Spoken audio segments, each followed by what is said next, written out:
Grabe kainit mga idol. Dito kami ngayon sa China. Kapalit kami nito mga hydraulic line. Hirap talaga kumita ng dollar. Pero okay lang. Dollar na makapalit. Tirahin muna natin to. Baka tirahin pa ng iba.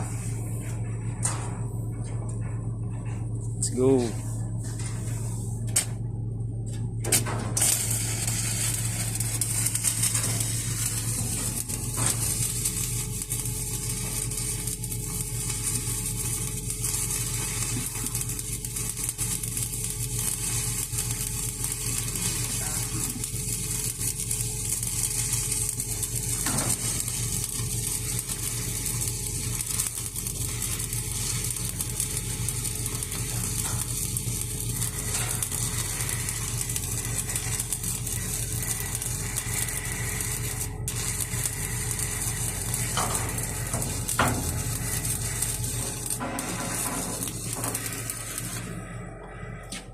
$250 to mga idol. Naangat itong budiga, itong linyada na to.